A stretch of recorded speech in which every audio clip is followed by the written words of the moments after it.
La Quinta Inn and Suites is a proud member of the business community and the community at large. La Quinta is still number one, providing wonderful accommodations for residents and the professional community. Take advantage of La Quinta's large meeting room, business center, and all can enjoy a delicious breakfast while staying at La Quinta Inn and Suites of Dublin. Thank you to the business community and to everyone who wake up on the bright side. La Quinta Inn and Suites Managing Partner, Suresh Patel. Call La Quinta Inn and Suites at 272-3110 or log on to lq.com.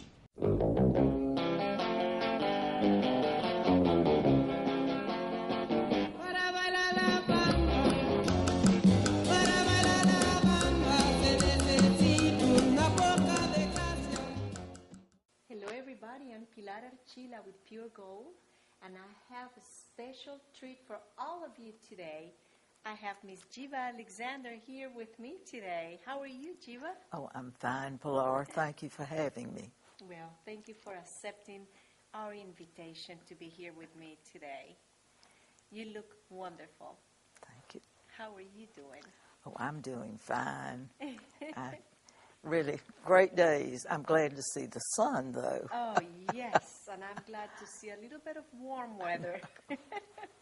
It's been cold. I'm not a person that enjoys cold weather. I'm not as cold as it's been, anyway. I used to live in Minnesota, believe it or not, and I never liked the cold. Oh. I never got used to the cold. I don't think you ever get used to cold. Well, Geva and I, we have things in common. One of the things that we have in common is her mother was not from this country. She was from France. Yes. And actually, her parents' story is a beautiful love story that I would love for Geva to share with us. First of all, your father was from this area, from Georgia. From Georgia. Where exactly in Georgia? He was from a small community called Gardi that is in Wayne County, Georgia. Jessup is the county seat of Wayne County. Right. His family had been there, settled there in the 1750s, and are still. Some of them are still there. Uh-huh. And your mother? My mother was from a small town in the Burgundy area of France. The town was called Grancy-le-Château. Oh, wow. How your parents met? My mother was a translator for the U.S. Army, and my father was a lieutenant in the U.S. Army, and they met at my grandmother's cafe. Grancy is a very small town, and the cafe was the gathering place for everybody. Okay. So they met while he was on duty with her translating, and then socially at the cafe. Wow. You see, she was doing exactly what I'll do every day, interpreting and translating. Yes. My father, at the end of the war, came home in 1918 because her father would not let them get married until he was sure that this was the real thing, not another war romance. Yeah. So he came back to this country, thought he would go to work for his father, who was a big farmer and turpentine person, but he too said, "Oh no, you won't go to work with me. You go find a job somewhere, and if you make enough money to go back and marry the girl, then go back and marry her." Took him 2 years, but in 1921 he went back and they were married. She waited for him. She waited for him 2 years. Oh. But did they exchange letters? Oh yes, many, many letters. And of course no phone calls, No. because in those days No, of course there was not. no phone. Oh. And they came back to this country and settled first in Gardi and then in another little small town called Surrency, which is in Appling County. Oh, yes. They were in the retail mercantile business, and then finally in Daxley. I was born in Jessup, but I grew up in Daxley, yes. All those towns Oh, are the towns that I go I almost know. every day. That Oh, is yes. so interesting, Geva. Now, I know you have Alexander's. Yes. How that came about? I had taught school for 5 years and retired because I was pregnant at the time, and the baby did not make it. So my children were all in school, and I decided that I just needed to get out of the house. I went to work for an office supply company here in town, and when I went to work, they had already were closing it down. But I liked the business, so my husband, Lewis, went to Morris State Bank with me to borrow enough money to go into business. And Barron Smith lent me $1,500 to start the business. But in those days, a woman could not sign a note Oh, by herself, so Lewis had to go with me to do it. But it was my little business, and yes. and look at your little business, how wonderful. well, came. it has endured anyway. Yes. In fact, this year is our 51st year in business. My gosh, Geva. So, Before we went on camera, we were talking about her mother actually had a college degree. both my mother and father had college Right. degrees. Which is, I mean, especially a female. Yes.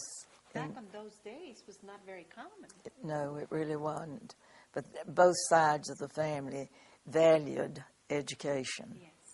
So, which I think has come down in the family. Yes. It's one of our just real goals for all of our children Exactly. and their children. Right. In our home, since I was pregnant, we always talk about Oh, yes. education and college. I know. And when you go to college and And when, it was expected. Oh, yeah. I mean, that was just another stage of, Even when I was growing up yeah, in Colombia, I mean, it was expected Yeah. that all the kids will go to college. that's true. It was not Same a way. choice. I mean, it No. was like now, we choose what we wanted Yes. to study, but Yeah. everybody was going to college. Yeah, and we there all was did. no ifs, ands, and buts about that. No. At what point in your life all of you moved to Dublin? My husband was from Dublin. His family's been here a long time. We came to Dublin in 1950 and have been here ever since. Ever since. And you met him? I met him at Emory University Oh, yes. when I was in college. Yes, yes. Yeah, we have a son who had his PhD at Emory Yes. University.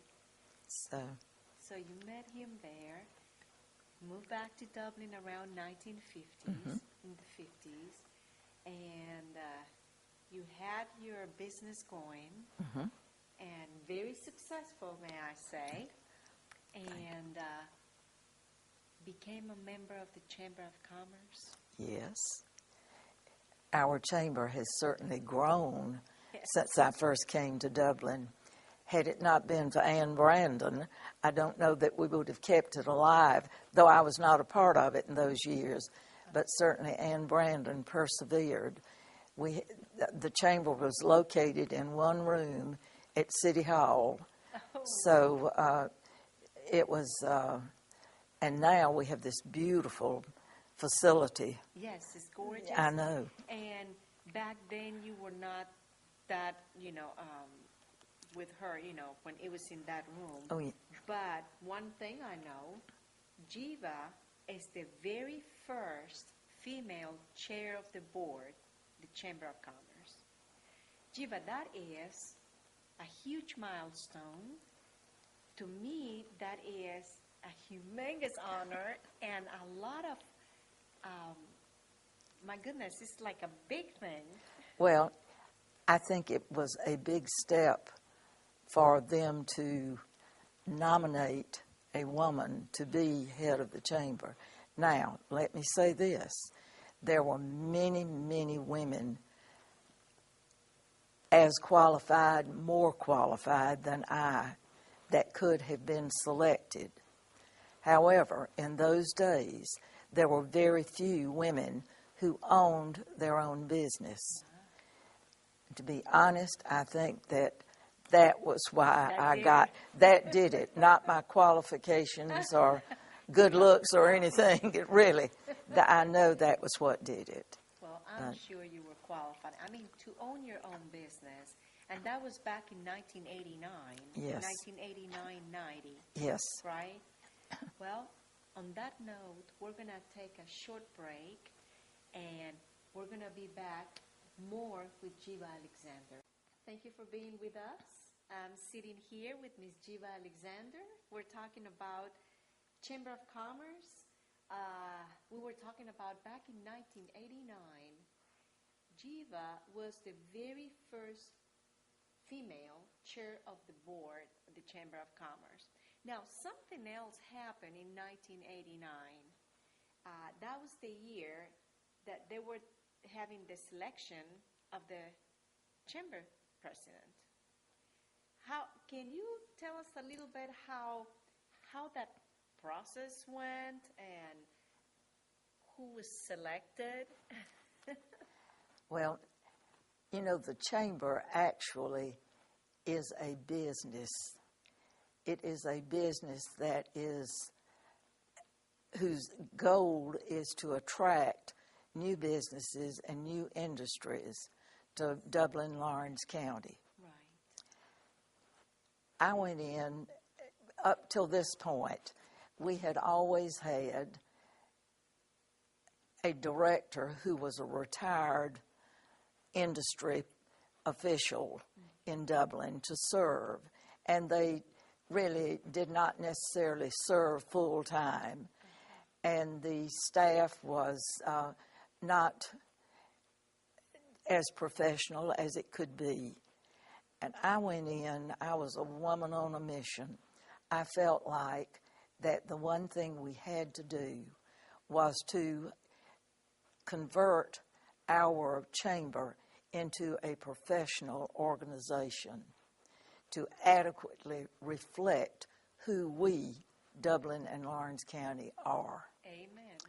Now, that was not the unanimous opinion of many in the chamber, because it was going to require more money, more work, more output. But hey, we had this gorgeous house, and the president of the chamber at that time was W.L. Wilkes, who worked night and day for that chamber and really did such a good job. But it was just time that we went a step further. The selection committee consisted of myself, Jim Allgood, Reggie Hedrick, and from the Development Authority, Wallace Miller and Doyle Dominy. And we compiled a list with the help of other chambers, other people that we knew, a list of available presidents for the chamber that had been professionally recognized and trained.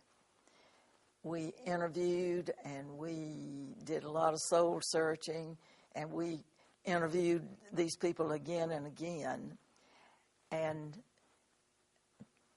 decided Willie Paulk was the one that would best fit our needs.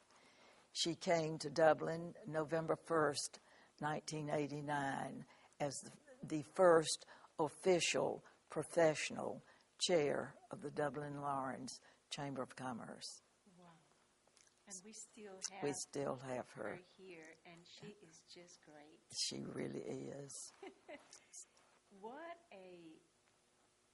amazing way to make a huge change in our Chamber of Commerce, which it has grown in big time. Now, back in '89, was it something that you wanted to accomplish that you did not, that you think that we can do it? I was a woman on a mission. I wanted to professionalize the chamber. I was you did, focused, goodness, and yes. I did. And that was the one thing I wanted to do. To accomplish, and you did. Wonderful. And I really, I would leave it to the rest of them to go from there. But so no, I can't say that there were other things I knew that needed to be done, but I was not the one to do that. I could push your goal. My goal was that, yes. And you reached your goal. I reached my goal, and I thought it was time to move on to other things. My goodness, Geva. Now here in your business, who else is in there with you? Members of your family also? Yes, we are very family-oriented. My daughter, Nanette, is CEO and runs the company. I really am there to do things that I can do, but I do not interfere with her decisions. Her son, Chris, is our vice president and our IT person, as well as fills in anywhere that we need. Yes. But we really, as all businesses, have downsized through the years, locations as well as employees. Mm-hmm. And so we just continue on as we have made a lot of changes. Right. Computers, oh my goodness, have changed the whole face of business all the way. And but we try to keep up and since we're in the machine business, and yes. We try to keep up with and stay on the cutting edge of things. And right. Because if you don't change, you need to you're going. If you don't change, right. then you won't be there. That's right. Change is the name of the game. Yeah, it's not easy to start doing new things. It's easy to be comfortable, with what we're used to. But if we don't make changes, like I tell my children, it's like a train that is going by. Mm-hmm.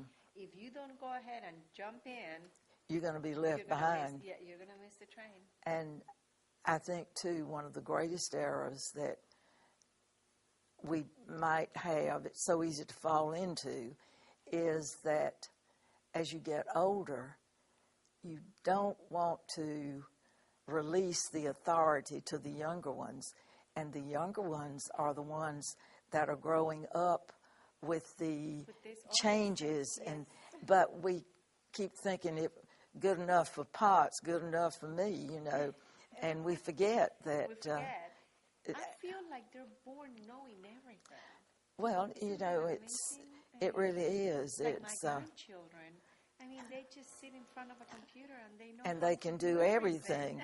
And with me, I'm so afraid I'll upset the computer and we'll be down for days, or something like that. And no, computers are not really part and parcel of my life. I can use them, but I've barely gotten over the, not the ad machines. What was the one that comes after the ad machine? The calculator. I've barely gotten over the calculator stage. So, but I know the feeling. We're going to take another short break. We'll be right back. Thank you for staying with us. We're talking with Ms. Geva Alexander about the Chamber of Commerce. And I would love to know, in your own words, as a business owner, why do you think it's so important to belong to the Chamber of Commerce? The Chamber of Commerce is the spokesperson for the business community of Dublin-Lawrence County. By being a member of this organization, I show my support so that they can present a unified front to attract new businesses and industries to Lawrence County. Absolutely. And you have belonged to the Chamber for so many years, and I'm sure you have seen changes. You have seen growth. Yes, I have seen growth. And that growth, to a large extent, is based on location, location, location. Yes, ma'am. We are in the center of between an international port and an international airport and a interstate highway. Mm-hmm. We have 2 federal highways that cross-sect our community. Right. These, in addition to the kind of people that we have here, are why we have been so successful in our recruitment. The changes I have seen and the growth that I have seen physically, one of the McGrath-Keene Center with the Chamber of Commerce, who would ever have thought we would have such a beautiful facility? Yes. And then in smaller ways that are harder to see, the growth of our diverse culture that we have here. We have people as you, right, citizens here that right, came from Colombia, yes, ma'am, from India, from Germany, from Japan, from the Philippines. Yes. Oh, and we could go on and on. Yes. Yes. And it has enriched our community so. Yes, I agree with you. I think that, to me, is the greatest thing, one of the greatest things that we have done and have going. Yes, I agree with you, and I agree the fact that knowing and getting to know different cultures is so amazing. And, you know, I mean, even you know, France. Oh, yes, yes. And I think that not only that, but we now have 2 colleges where you can get, I think you can get a 4-year, at least from Middle Georgia. Right. I do not know about the new one that will open up. But right, think of the, not only can you get a degree, but your high school students can go to these colleges yes, and study, especially languages. Yes. Because they, I know in Atlanta at Georgia State, high school kids can go study Chinese, Spanish, right, French, whatever, right, Mandarin. And we need more programs like that, because whether we like it or not, with the social media and everything, yeah, we are certainly getting to be more of a one-world culture. That's right. Where we just need to understand, so we can, if you understand, you can accept. Just like we said a few minutes ago, if we see the train going by yep, and you don't jump hop in, you're going to be left. You're going to be left. And it's sad. It is. Geva, thank you so much for being here with me. It's been my pleasure. We have known each other for several years since yes, I moved to this country. Not to this country, I'm sorry, to Dublin. Close to 18 years. Well, going on 19 this year.